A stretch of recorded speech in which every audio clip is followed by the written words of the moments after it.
Hey, let me tell you a little bit about Graham. He's worked with business and technology for over 30 years now. Been involved with over 250 businesses, including Nike, Procter & Gamble, J.P. Morgan, General Motors, Disney, Autodesk, as well as many, many small and medium-sized, as well as startup businesses across North America, Europe, and Asia. He's been around the block a few times, it sounds like. From 3D design to artificial intelligence, from grid computing to automotive, and financial services to utilities, he has helped organizations address the tough challenges beyond their previous experiences. And he's the author, let's hold this up, author of this great book, Trusting Technology, Mastering Technology for Non-Tech Leaders. Graham, thank you for being here. It's a pleasure. From Canada, folks. Good to have you here. International guest. That's right. One of many.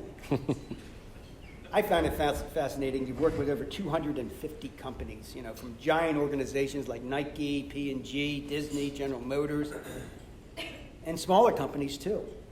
What have you learned? And maybe dichotomize the difference between the smaller companies as well as the giant ones. Yeah, for sure. So, first of all, I'm very pleased to be here. This is a great group, and I've said that to you over lunch. It's fantastic, so it's an honor to meet you guys. I started out with technical training. I did a computer science degree, and so to me, technology always felt like the easy part. And it's changed a lot in the last 30 years, but it still does. But I think, Doug, the thing that I've learned most is it's a form of humility, but it's important to understand that it's not the technology, it's how we pick our investments, our bets, how business decides how to use technology, and then how it makes it native to the business, how it helps all the employees, colleagues, and customers adopt technology. That's really the key. Can you hear? Can you hear me? No? Okay. A little louder. A little louder then. A little louder. Okay. So it's really the human factor that's the hard part. And I don't think anyone's really cracked the code in that. I'll give an example early in my career where this really hit home to me. How many people have been to Glasgow, Scotland here? Scotland. Play golf at Scotland. Scotland? Okay, you have, yeah. So if you've been, you'll know it's a pretty tough city. At the time, I was in the business of software for transit companies. We would go in, we would help bus companies primarily build better schedules for their vehicles. We had a customer, I remember his name to this day, Alex Shearer, in Glasgow Bus. And he was an artist. He would create these wonderful citywide bus schedules. Glasgow's about 3 million people, so it's a big city. He'd have giant pieces of paper and pencil. Wow. And Alex was about 5 feet tall and 5 feet wide. Right? One of the boys. And we went in because his bosses had told him to talk to us, right? And he sits down and crosses his arms like this, and he just looks at us for about 2 hours.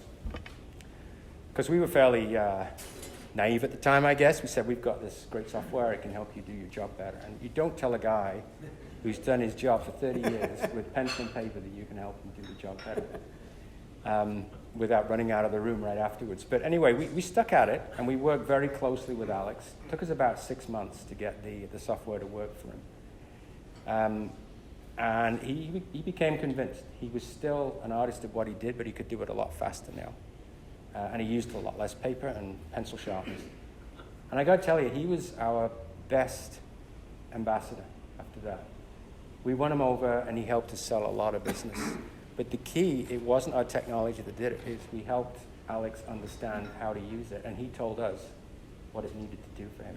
So to me, that's the biggest lesson. So really the human factor, not only the individual, but how it incorporates itself in the organization. Absolutely. So it really becomes a cultural play too, would you say? It's a very cultural play, and I think in essence what we're dealing with in business technology is these are the tools people use to do their jobs every day.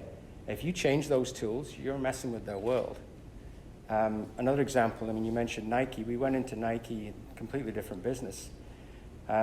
They produce, at the time, we're talking 15 years ago now, about 3,500 shoe designs every year. Wow. Of which maybe 50 make it to the shelves in the stores that you would actually see. So this is a big process. They had 100 designers around the world. And again, they would sketch on paper, and they would turn these into 3D models. But before we helped them out, they were actually creating prototypes. So they produced 3,000 prototypes, which is a long process. We helped them move to a digital design process. So they used one of the early tablets. Does anyone remember the early tablets before the iPad came out, right? So these thick, clunky things. And they'd start to sketch their designs. They'd bring that into a 3D model in the computer, and it would cut down the number of prototypes they had to create by about 100 times. Wow. The important thing is they got immediate visceral feedback on the designs. So it helped them design better. It took advantage of their innate design skills. And the prototypes could be churned out way faster. So we shaved, at the time, I think Nike's time from design to shoes on the store shelf was about 18 months. We helped them cut that down to 14 months, I think it was. It's public domain information now. I couldn't have told you about this 12 years ago without being arrested, but it is public domain now. But the key, again, is we're crafting the tools to complement the skills of the people who are using it. And I don't care if you're talking about shoe design or automotive design or payroll. You still have to look at technology in that light, I think. But, at the same time, I think it's so interesting, technology and tech is hyped so much, in press, and we hear about it all the time. You may be a little biased, but, do you feel it lives up to the hype? It kind of excited me into this career many years ago, then it started to annoy me. I just found that the technology marketing and hype was a distraction. But I came to a realization some time ago that we essentially evolve and advance through aspiration. And technology hype has a way of teeing up the ball, saying we can do this, or we could do that. And that inspires people to try and solve that problem. So is the hype overrated? Is it merited? I think the answer is yes, it is merited, eventually. But without that kind of inspiration, without people setting these challenges, there are all kinds of wild claims made around what artificial intelligence can do for the world. Exactly. I believe, 90% of that is not going to happen. But without that kind of inspiration, people aren't going to pursue those things. So good will come of it all. Talk a little bit more, if you could, Graham, about,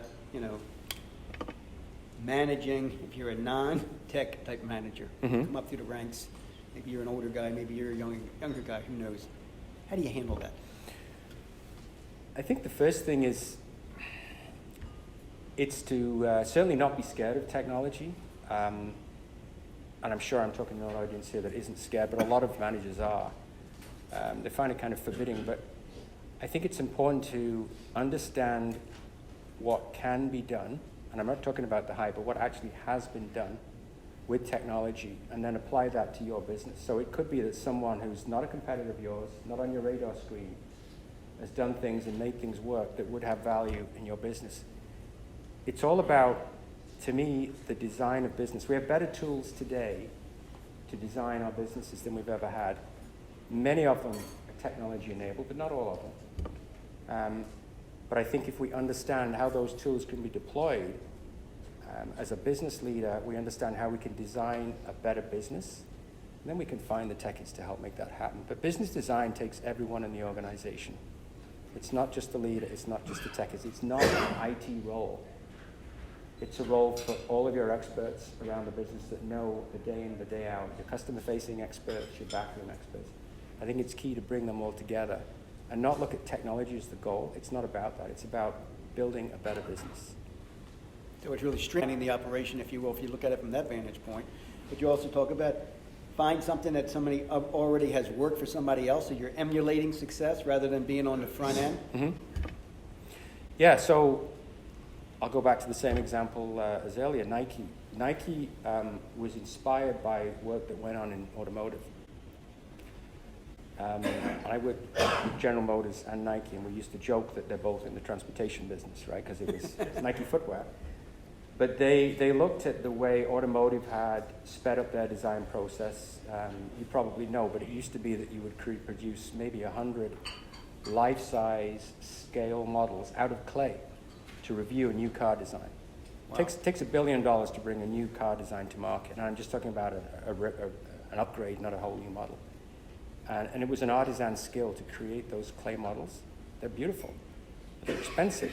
To say the least. So by digitizing that, we were able to help General Motors, Ford, Toyota, Practically every automotive company in the world actually style their vehicles with 2 or 3 clay models, which again reduced the time it took to bring to market. So Nike looked at that, and they actually started hiring. The guy that designed the original Hummer later became a shoe designer for Nike. Wow. So they started hiring people in from that industry, but that was a classic example. This is working over there. If they can do it for cars, we can do it for shoes. And they did. That brings us to I know in your book you talk about, the digital transformation, and I know it's a buzzword in the technology field. What's your perspective about that? What do you know? Is it just a buzzword, or does it really have a lot of panache? I think there's 2 things that every company does. They operate on a daily basis. That tends to take focus. You've got to close that deal. You've got to deliver that shipment. And they upgrade their business. So they streamline or they add new product lines. To me, digital transformation is about using technology to continually upgrade your business so that your operations generally get better. They might get faster, they might get cheaper, they might bring you whole new capabilities. You might get more information to make your decisions on. But without that value, digital has no value at all. I'd say information technology does just 2 things.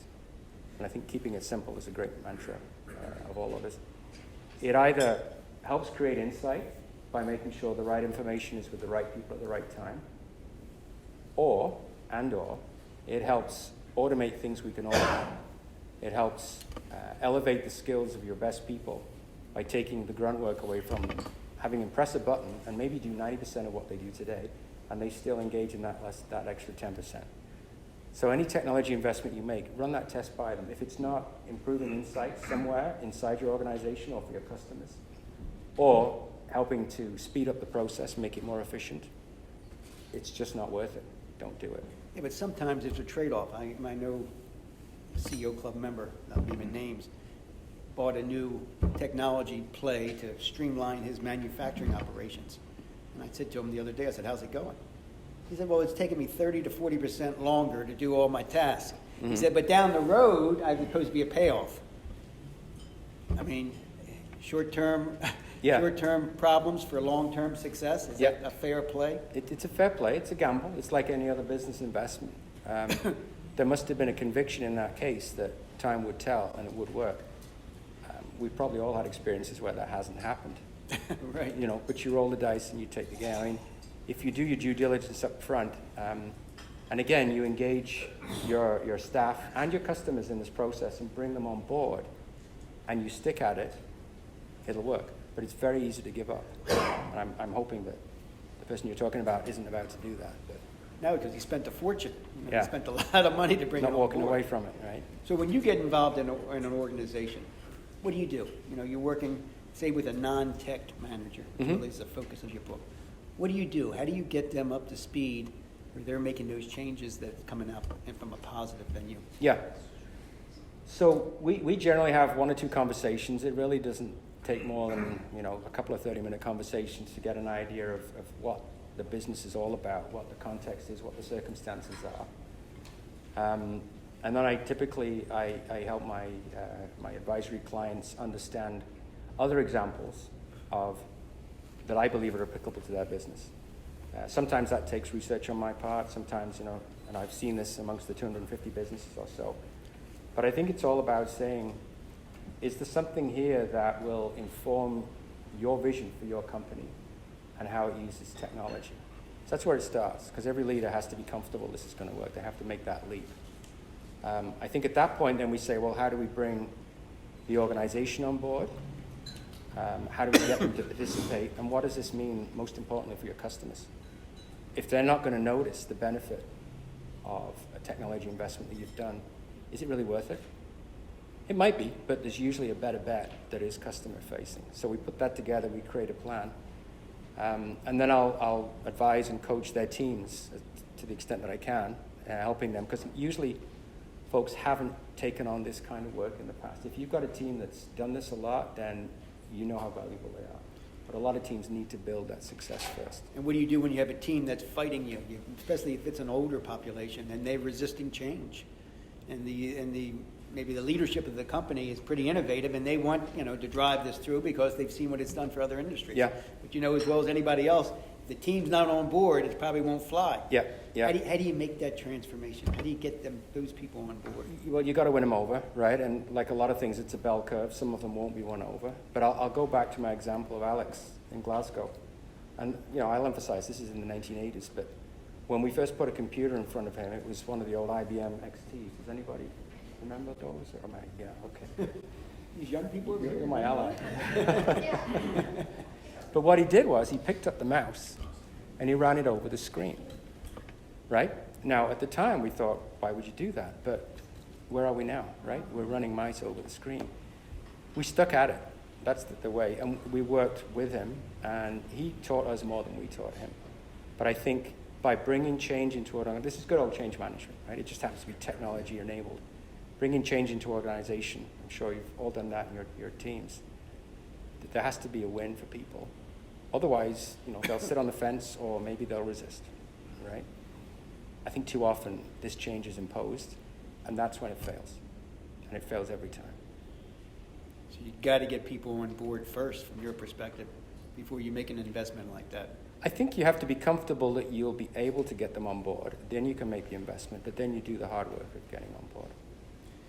Talk a little bit about complexity. You mentioned that in your book. It's really the enemy of progress. What do you mean by that? So most businesses, I think, evolve.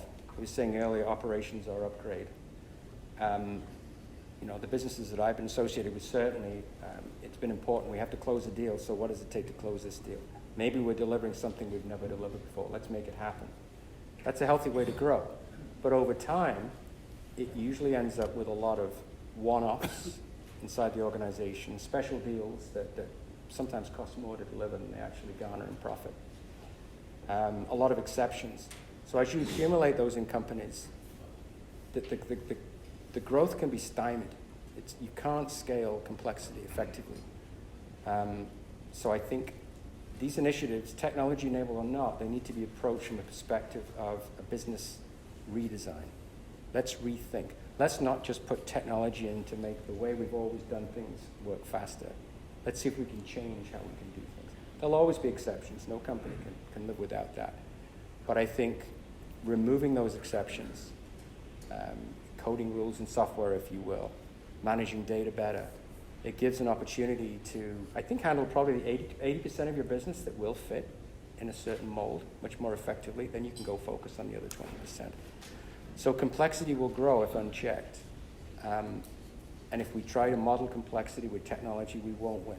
If we try to simplify it, take every opportunity we can, that's when success will ensue and progress. Talk a little bit about the labor force. We hear so much today that there's going to be a shortage of this, a shortage of that, and especially in technology. So there's a shortage of technology, skills with the coming, people entering the workforce. It seems like there's always been a shortage. What's going to happen? How are we going to be able to catch up to meet the needs, I guess, of, what technology is going to drive and the needs of the organizations? Yeah.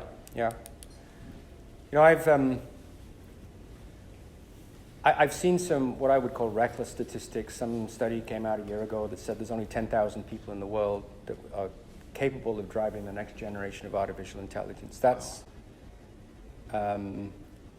wrong. That's not true. There are more balanced reports than that. But it does make a point. I think if we expect to hire ready-made experts in everything, we're limiting our options. What I've seen work really well amongst all the organizations that I've worked in that have succeeded here is they help their teams get good at what they need to get good at. Now, that doesn't mean you turn everyone into a software developer or a database expert. But it does mean you recognize that the job of redesigning your business is not for IT to do. It's for your whole organization. Some things that work really well, I think, is pull small teams together. I'm talking 5 or 6 people. They could be your best people. They could be average people, but pull them together and give them a stretch goal. Give them a challenge, an assignment, and then set them up for wins through that. Great teams thrive on wins. If we assign goals to people that they are never going to meet, they're never going to gain that confidence. But over time, they'll grow in confidence. Bring in outside expertise to advise, but don't ever get dependent on it. Bring in coaches, create a coaching culture. Just make sure that you spread the expertise around the organization. I think that's vital. So if we look at expertise as a finite resource, I think we're doing a disservice to the untapped talent that lies around our organizations. Certainly it's got to do with hiring. We talked about that earlier. Right. You've got to hire the right people.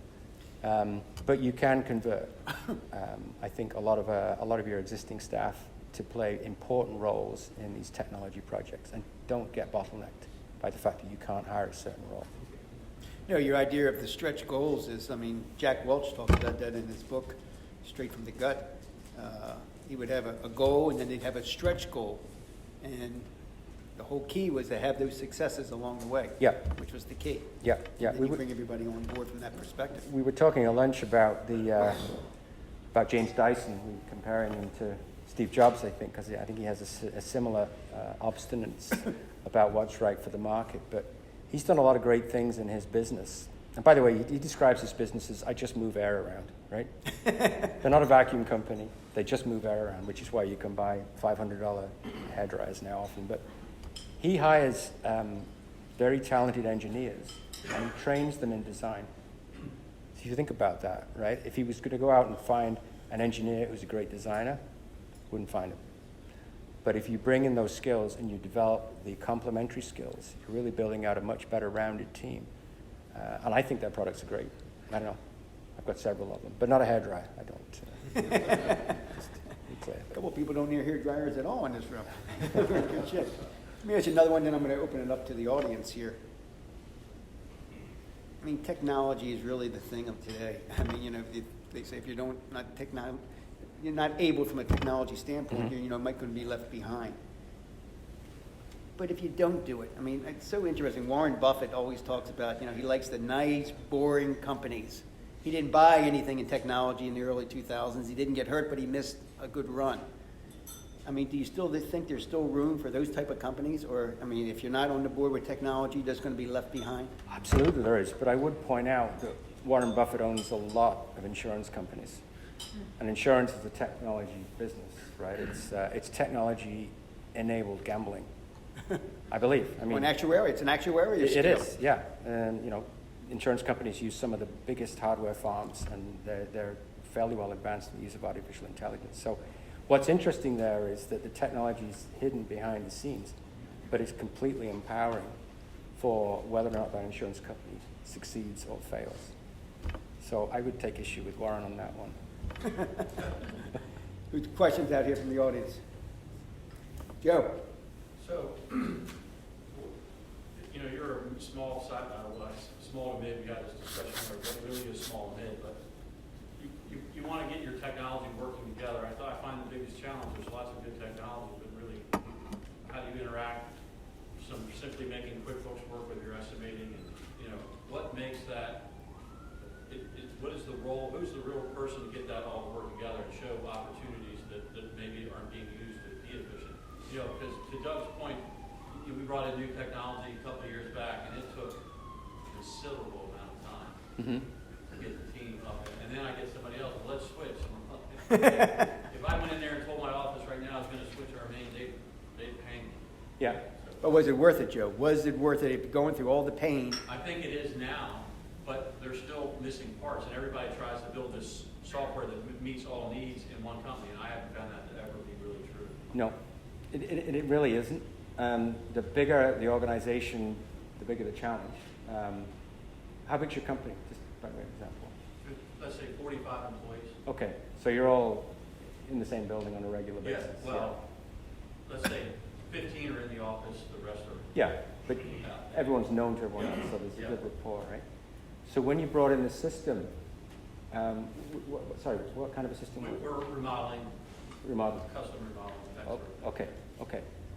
So how many people in the organization were involved in either the decision or the actual design of getting it to work? Did everyone?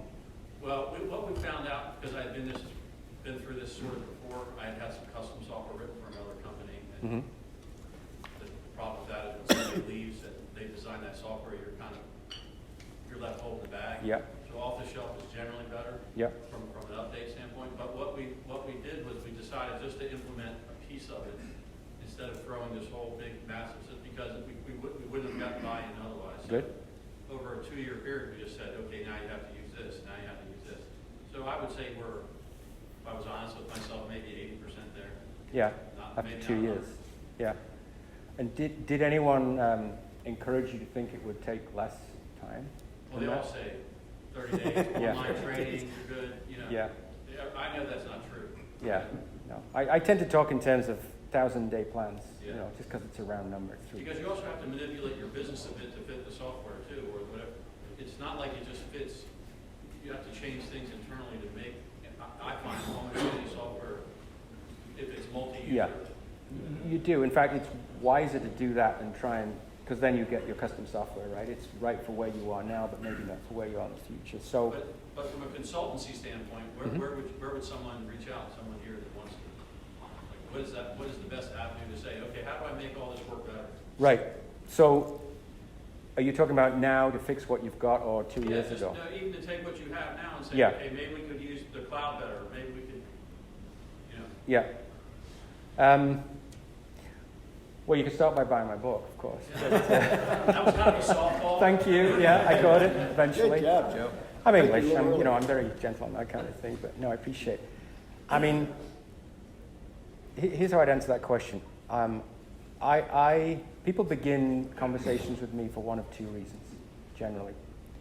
It's either because they're intrigued by what technology could do for their business, and they don't quite know yet, or they've got a theory and they want to validate it, or something's broken.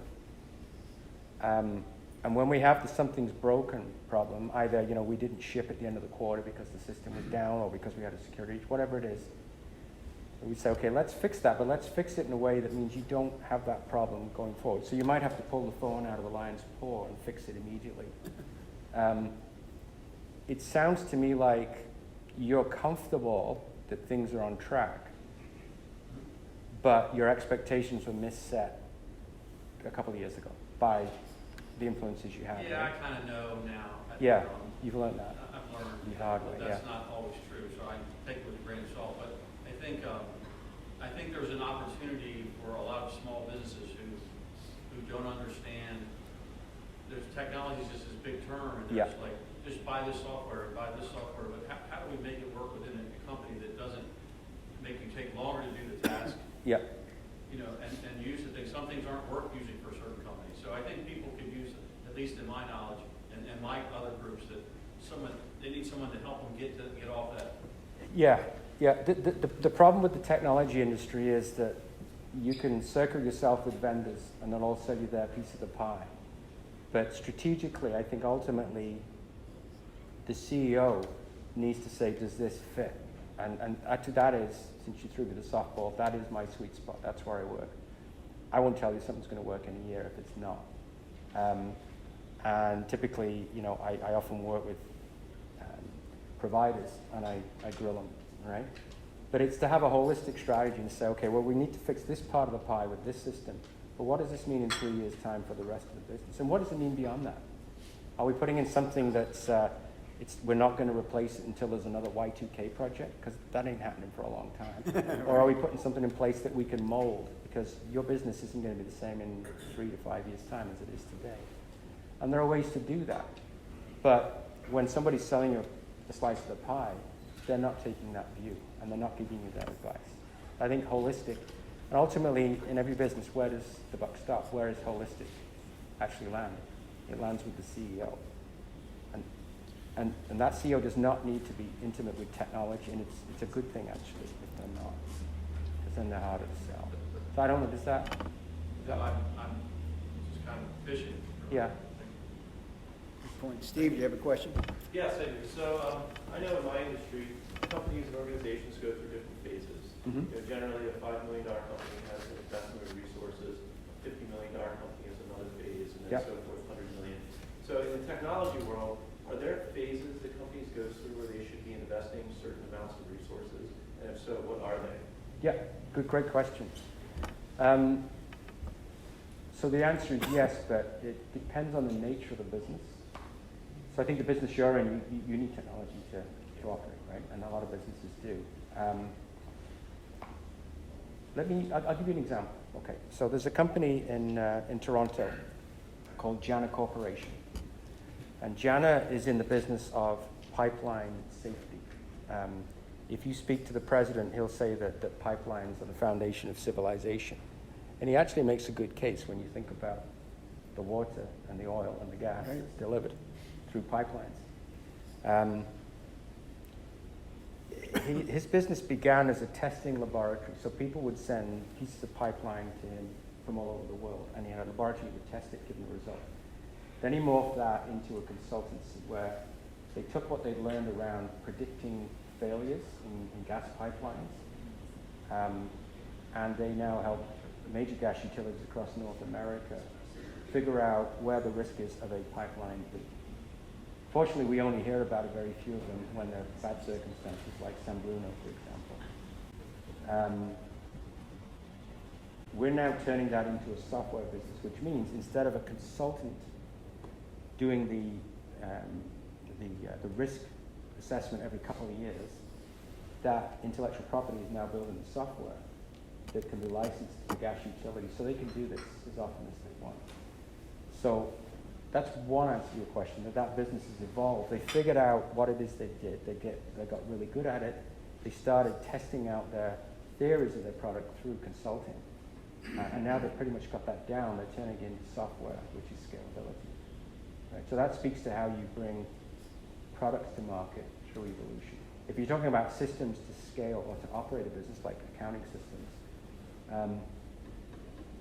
generally speaking, I mean, there isn't a magic number for this, but you should probably be spending 5, max 10% on technology of your revenue.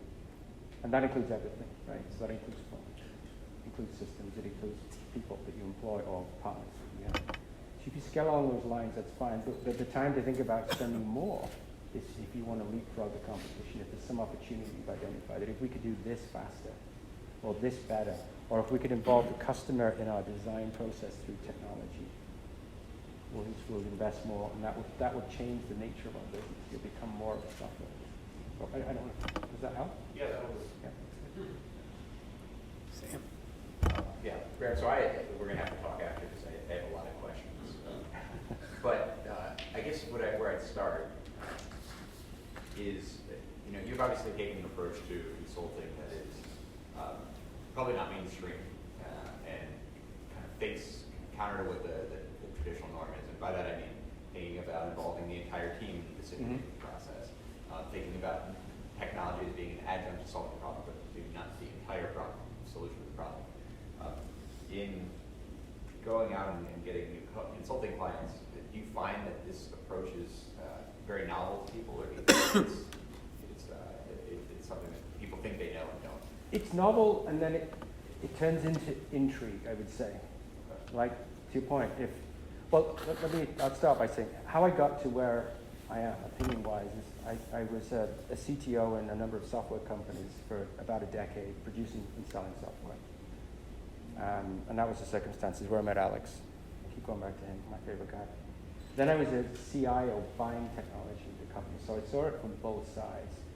So I tried to make technology fit for customers, and I tried to make it fit for my business. And that's where I reached this conclusion. Hey, it's not about the technology, right? So when you say that to people, to your point, it's a bit foreign because they're used to people coming and saying, this is the best thing, you've got to do it, and it will work, and we'll do it overnight.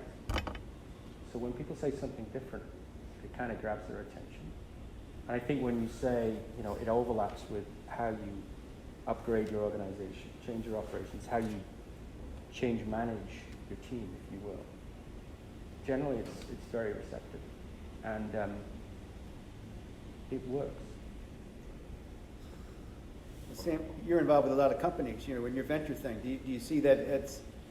I mean, I guess full disclosure, my wife is working on a way to codify this approach to innovation, and so it's a conversation we should have. For sure, that's great. Other questions? Yes, sir. Yeah, I just want to revisit your comment. I do believe the world is closer to 10,000 people that can control AI Mhm. And the sad part is if we get to that point, there's going to be a lot of people that get left behind to never catch up again. So, the stuff that's more pertinent to, automated driving, truck driving, for example, right, which is the easier one to automate. So, Yeah. 35 states in the United States, truck driving is the #1 occupation, right? So that's a perfect microcosm. Yeah. What happens? They're not becoming, they're not writing software, they're not writing, job. What happens to literally tens of millions of people who will never be able to catch up? Yeah, it's a great question. And it's very hard to predict the future. It's easier to look at history and see what technology's done for us. But it hasn't escalated At the same pace. The frequency now is just it's like never. It's uncharted. I think that's very fair, Right. and it is faster. But I bet if we wound the clock back 100 years and you ask people then, they'd probably say the same thing, right? I mean, I have confidence that technology isn't smart enough to make mistakes. It can only do what we tell it to do. So if we use it responsibly, I have confidence that it will lift society. Now, will some people get left behind? That's always been the case in the past. I don't see why that would change. And what do we do about that? There are certainly some interesting ethical questions, particularly around artificial intelligence. And every day we hear of companies that are selling our data, because it's our data, right? Yours and mine, without telling us. Exactly. That's a tech-enabled problem. But I believe that if it takes everybody to choose how to use this stuff responsibly. I don't know how those truck drivers are going to be employed, but I also know that I'm not keen to be on a highway with a truck coming at me. There's no driver anytime soon. There's more fundamental things. All of us that have children in the room, right? So how kids now are sort of addicted, for lack of a better term. Yeah. And all the big technology companies know that. And Yeah. right. So that's just a microcosm of where technology is taking over, where you have a few sort of monopolies at the top that have created now the next generation. Again, anyone that has kids under a certain age here, they know what I'm talking about. Yep, for sure. For sure. I mean, change tends to come about, we're off base here now, we're not talking about technology. It tends to come about for a couple of reasons, right? The European approach is legislation, like GDPR around software. The North American approach is the force of the market. But the question is, are those forces going to shift? The need for the big players to adjust in the way they are. I agree totally. I mean, I do think that the smartphone probably has accelerated a lot of problems of growth in childhood. No question about it, right? And it seems the more information we have at our fingertips, the harder it is to find out what the facts are, right? And that's kind of a dichotomy. But I'm optimistic. And I think if we stay optimistic and we stay vigilant and we're active and we voice our opinions, I think we'll survive. It's good. Let's hope so. Any other questions? One final question from me, Graham. Mm-hmm. If a CEO or somebody running a company is a little bit hesitant to pull that trigger, they want to get started, they don't want to get started, sort of like approach avoidance syndrome, what do you tell them? What's the magic words? I tell them to, I mean, you all have a vision for your business. What I say is that vision enriched by technology to the point where you're comfortable? You, the CEO, have to be comfortable this is the right thing to do. You don't have to know how to do it. And I think just studying and researching in the copious spare time that you don't have, what else is going on in this field that could be of value to your business, and talk to people who can and know, and there are plenty of people out there. But you have to be comfortable in your vision, and I think if you're comfortable in that, and it's going to stretch your organization but not break it, then you surround yourselves with the right people to get the work done. And that is why I wrote this book, because I don't see much in the literature that talks to this gap between inspirational business stories like Good to Great and the O'Reilly technology series, which some of you might be familiar with. If you're a deep techie, that you buy these books. If you're a business leader, I just could not find anything in the middle. Huh. So that's why I put the time into this book. Thank you, sir. Graham, thanks, everybody. Thank you.